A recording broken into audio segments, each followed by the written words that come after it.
Assalamu alaikum. I am Dr. Nizamuddin Qasmi. I am a sexual disorders and infertility specialist working here at Saira Healthcare, Barabanki, Uttar Pradesh.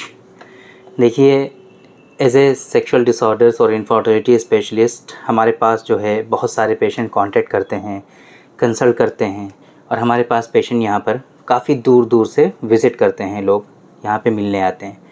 बहुत सारे aged patient हमसे जब consult करते हैं, बहुत सारे पेशेंट ऐसे हमारे पास आते हैं जो कहते हैं कि डॉक्टर साहब, आज तक हमारी सेक्सुअल लाइफ जो है वो काफ़ी अच्छी चली और काफ़ी इन्जॉय किया, सारी चीज़ें बेहतर हैं, लेकिन हम ये चाहते हैं कि आगे जो ज़िंदगी हमारे आने वाली है और जिसमें हमें जो है ये ख़दशा लाहिक होता है कि बुढ़ापे में जाकर अगर इरेक्शन होना बंद हो जाएगा, अगर ज़्यादा एज हो जाएगी, इरेक्शन हमारा मेंटेन नहीं रहेगा या हमें प्रीमेचर एजैकुलेशन की शिकायत हो जाएगी, तो फिर वो सोच करके ही हमें डर लगता है।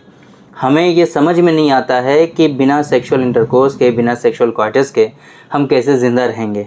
कुछ ज़ईफ़ुल उम्र के लोग हैं जो होते हैं, है ना, इस तरह की बातें करते हैं जिनकी एज थोड़ी सी ज़्यादा हो जाती है, एडवांस हो जाती है, जो लोग काफ़ी सोचते हैं आगे के बारे में। तो उन लोगों की ख्वाहिश ये होती है कि कुछ ऐसी मेडिसिन्स उनको बता दी जाएँ प्रिकॉशंस के तौर पे, हिफ्ज़ मा तक़द्दुम जिसे कहते हैं हमारे यहाँ यूनानी सिस्टम ऑफ मेडिसिन में, कि वो रेगुलर बेसिस पे यूज़ करते रहें और उनको आगे चल करके किसी भी तरह की कोई सेक्सुअल प्रॉब्लम ना हो, उनकी जो सेक्सुअल लाइफ है वो अच्छे से मेंटेन रहे, है ना, बाकी रहे और वो ताउम्र जो है सेक्सुअल इंटरकोर्स का मज़ा ले पाएँ और अपनी वाइफ को खुश रख पाएँ, दोनों की जो ज़िंदगी है वो अच्छे से गुजर पाए। इसलिए बहुत सारे लोग हमसे कांटेक्ट भी करते हैं और हमारे यहाँ विज़िट करके भी क्वेश्चन करते हैं। तो देखिए, असल चीज़ तो ये है कि जब कोई बीमारी किसी शख्स को होती है तो उस बीमारी का इलाज करना वो एक डिफरेंट पार्ट है, लेकिन अगर हमारा जिस्म सेहतमंद है, अगर आप हेल्थ की डिफिनेशन अकॉर्डिंग टू WHO पढ़ेंगे या ओल्ड कॉन्सेप्ट के अकॉर्डिंग यूनानी सिस्टम ऑफ मेडिसिन में जो हेल्थ की, सेहत की जो तारीफ़ है, बेसिकली जो डेफिनेशन है, उसमें भी ये चीज़ मिलेगी कि अलग अलग लोगों ने अलग अलग जो है सेहत की डिफिनेशन की है, लेकिन सब की डिफिनेशन में एक चीज़ आपको कॉमन मिलेगी, वो ये कि अगर जिस्म आपका बीमार है तो उस बीमारी से उसको सेहतयाबी की तरफ निकाल के लाना, एक पॉइंट। दूसरा पॉइंट, अगर आपका जिस्म सेहतमंद है तो उसके लिए ऐसी तदाबीर करना, ऐसे प्रिकॉशंस लेना कि जिससे आपका जिस्म जो है वो सेहतमंद रहे और बीमार ना होने पाए। ये जो है दोनों चीज़ें आती हैं, है ना, सेहत की डिफिनेशन में ये दो चीज़ें कॉमन है, चाहे कोई भी हेल्थ की डिफिनेशन आप उठा करके देख लीजिए। तो एक तो ये कि बीमारी का इलाज करना ये भी ज़रूरी है, दूसरा ये कि अगर आप बीमार नहीं हैं, फ़िलहाल आपकी सेहत जो है अच्छी है, तो उसको कैसे मेंटेन रखना, ये भी, इसका भी इलाज किया जाता है कि वो बीमार ना होने पाए, आपकी बॉडी, आपका जिस्म जो है वो बीमारी से बचा रहे, इसकी भी कोशिश करना बहुत ज़्यादा ज़रूरी होता है। तो आज के इस वीडियो में बेसिकली हम आपको यही बताना चाह रहे हैं कि अगर आप अपनी सेक्सुअल लाइफ को बाकी रखना चाहते हैं, नॉट ओनली सेक्सुअल लाइफ, अगर आप बॉडी को एक्टिव भी रखना चाहते हैं, आपका कोई बिज़नेस है, वर्क है, कोई ऐसा जॉब है जिसमें आपको एक्टिवनेस चाहिए, लेकिन उम्र के ढलने के साथ साथ उसमें जो है वीकनेस आने लगती हैं, कमज़ोरियाँ आने लगती हैं, लेज़ीनेस और सुस्ती, काहली आने लगती है, फिर कुछ करने का मन नहीं करता है, इवन सेक्सुअल इंटरकोर्स करने का भी मन नहीं करता है, जिसके लिए आजकल के यंग बच्चे जो हैं वो बिल्कुल परेशान रहते हैं, इधर उधर मुंह मारने की कोशिश करते हैं। ऐसी सिचुएशन, आजकल का माहौल बहुत ख़राब होता जा रहा है ना। हमारे पास बच्चे सब विज़िट करते हैं, यहाँ पर हम डेली बेसिस पे उनको देखते हैं, तो बहुत बेकार है सिचुएशन। यंग बच्चे 20-20, 22-22 साल के जो बच्चे होते हैं, उनके अंदर एसटीडीज़ डेवलप हो जाती हैं, है ना, सेक्सुअली ट्रांसमिटेड डिजीज़ लेकर के यहाँ पर विज़िट करते हैं, तो बहुत माहौल ख़राब है। वो तो एक अलग चीज़ है, लेकिन जब आपकी एज जो है ढल रही है, उम्र आपकी बढ़ रही है और ऐसी सिचुएशन में आप अपनी सेहत का ख़याल रखना चाहते हैं, इस वजह से कि आपकी जो वाइफ हैं, जो मिसेज़ हैं, उनको आप खुश रख सकें और आप भी सेक्सुअल लाइफ जो है एंजॉय कर पाएँ, तो आपके लिए सबसे इम्पॉर्टेंट चीज़, जैसे कि मैंने आपको पिछली वीडियोस में भी बताया हुआ है, दो चीज़ें बहुत इंपॉर्टेंट हैं हमारे यहाँ।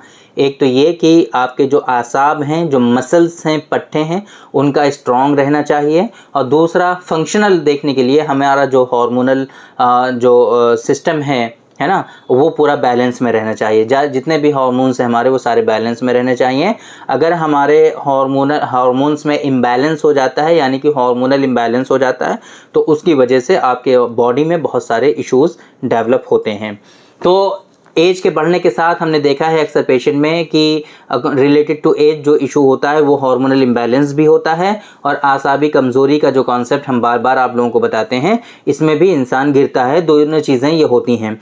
तो ऐसी मेडिसिन का कुछ हमने इंतखाब किया है, आप लोगों को बताने जा रहे हैं कि जिनका इस्तेमाल डेली बेसिस पे आप कर सकते हैं, किसी तरह का कोई इशू भी नहीं होगा और आगे चल करके आपके अंदर कोई परेशानी भी नहीं होगी।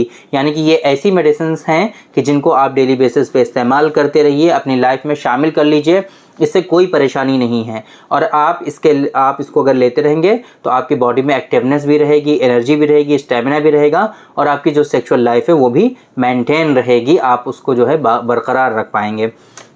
तो सबसे पहले नंबर पे है हमारा पाउडर, जो हमारा वेल रिसर्च प्रोडक्ट है स्पर्मोजेनिक। स्पर्मोजेनिक के बारे में लोगों को ये लगता है सिर्फ कि ये इनफर्टिलिटी के लिए है, सिर्फ ऐसा नहीं है। इनफर्टिलिटी में भी बहुत ज़्यादा इसके ख़ास फ़ायदे हैं, लेकिन सेक्सुअल लाइफ में भी बहुत ज़्यादा फ़ायदेमंद हैं। और इवन जो सीमेन की क्वालिटी है उसको इम्प्रूव करना, उसको बाकी रखना, इसके लिए भी इसके बहुत ज़्यादा फ़ायदे हैं और बहुत ज़्यादा ये फ़ायदेमंद साबित होता है। साथ में एक जो है मल्टीविटामिन बहुत अच्छा होना चाहिए आपके पास। तो दो ऑप्शन हैं आपके पास, एलोपैथ का मल्टीविटामिन आप ले लीजिए, वो लेकिन लेना नहीं चाहिए, है ना। हर्बल में आपको हमेशा ट्राई करना चाहिए।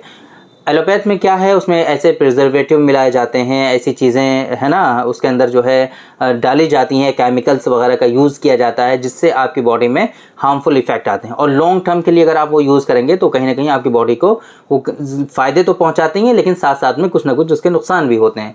तो उनसे बच करके आप हर्बल की तरफ आइए और अपनी बॉडी को पावर देने के लिए आप इस्तेमाल करिए। हम आयुर्वेद का है ना, ग्रीन हर्ब का है विंटॉक्स कैप्सूल, है ना, मेडिको कंपनी का है विंटॉक्स कैप्सूल।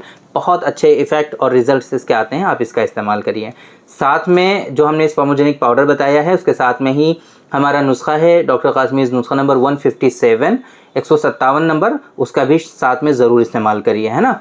इसके अलावा जो आसाबी कमज़ोरी है उसको रिज़ॉल्व करने के लिए डॉक्टर कासमीज़ नुस्खा नंबर 108 को शामिल कर लीजिए। 45 प्लस एज के लोगों के लिए वो मैंडेटरी हो जाता है। फिर 108 का जो माजून है उसको ज़रूर इस्तेमाल करते रहिए, आप करते रहिए, उससे कोई दिक्कत नहीं है, आप मुस्तकिल इस्तेमाल करिए। तो ये जो दवाएं हमने बताई हैं इनका आप रेगुलर बेसिस पे इस्तेमाल करिए।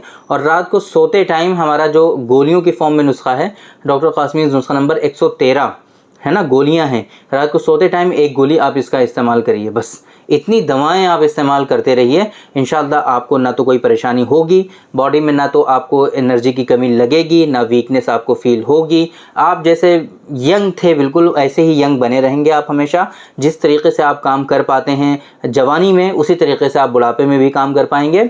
और सारी की सारी जो एक्टिविटीज़ हैं आपकी वो बिल्कुल मेंटेन रहेंगी और आपको बुढ़ापे का एहसास नहीं होगा। लेकिन शर्त ये है कि इन सारी चीज़ों को आप फॉलो करेंगे सही से। जो मेडिसिन हमने आपको बताई हैं इनका इस्तेमाल आप रेगुलरली करेंगे तो इंशाल्लाह ये बेनिफिट्स आपको ज़रूर मिलेंगे। तो उम्मीद करते हैं कि आज के इस वीडियो में जो इन्फॉर्मेशन हमने आप लोगों को डिलीवर करने की कोशिश की है वो आपकी समझ में आई होगी और आज की ये वीडियो जो है आप लोगों को पसंद आई होगी। तो थैंक यू वेरी मच, बहुत बहुत शुक्रिया आपका। आज के इस वीडियो में इतना ही।